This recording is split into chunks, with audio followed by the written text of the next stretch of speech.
Knee pain, back pain, shoulder pain, ఎటువంటి మొండి నొప్పులనైనా తగ్గించే clinic Indo British advanced pain clinic. ఈరోజు పెద్ద ఎత్తున బీఆర్ఎస్ నుంచి ప్రముఖ నాయకులు ప్రొఫెసర్ సీతారాం నాయక్ కానివ్వండి, గోడం నాగేష్ కానివ్వండి, సైదిరెడ్డి గారు, జలగం వెంకట్రావు గారు, శనంపూడి సైదిరెడ్డి గారు, కాంగ్రెస్ పార్టీ నుంచి కూడా శ్రీనివాస్ గోమాసే గారు. ఇది ఒక స్పష్టమైన సంకేతము. రెండు పార్టీల పట్ల ప్రజలకు ఉన్నటువంటి విశ్వాసాలు సడలిపోవడము, నరేంద్ర మోడీ గారి నాయకత్వంలో దేశం ఏ రకంగా అభివృద్ధి చెందుతున్నదో,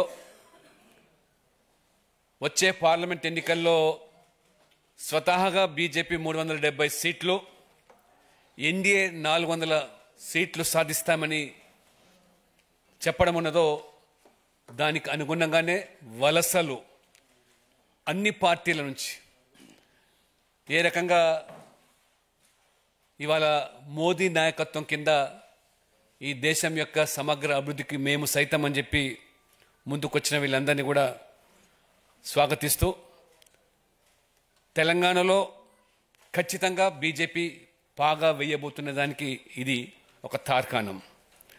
దక్షిణాదిలో కూడా ఇవాళ పెద్ద ఎత్తున భారతీయ జనతా పార్టీ ఈరోజు తెలంగాణ, ఆంధ్రప్రదేశ్, తమిళనాడు, కర్ణాటక, పాండిచేరిలో కూడా గతంలో కంటే పెద్ద సంఖ్యలో ఇవాళ పార్లమెంట్లు సాధించబోతున్నాం.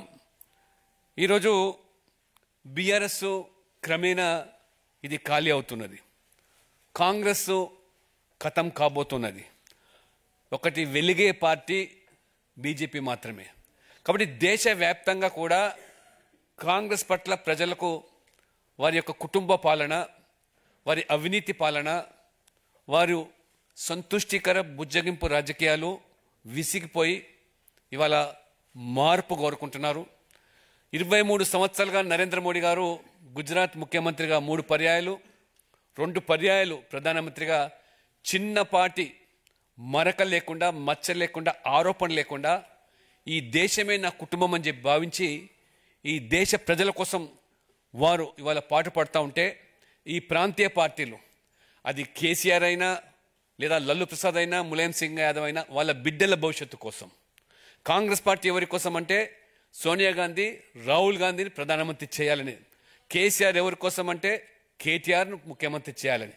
కాబట్టి నరేంద్ర మోడీ గారు మాత్రమే ఈ దేశమంతా నా కుటుంబంగా భావించి వారి హితం కోసం పనిచేస్తున్నారు. కాబట్టి ఈరోజు ఇంత పెద్ద ప్రజల్లో ప్రాబల్యం ఉన్న వ్యక్తులు, గతంలో ప్రజా ప్రతినిధులుగా తెలంగాణ ఉద్యమంలో, తెలంగాణ రాష్ట్ర ఏర్పాటులో కూడా ప్రముఖ పాత్ర పోషించినటువంటి మరి ఈ యొక్క నాయకులు పాల్గొనడం తెలంగాణలో బీజేపీకి బలాన్ని చేకూరుస్తుంది.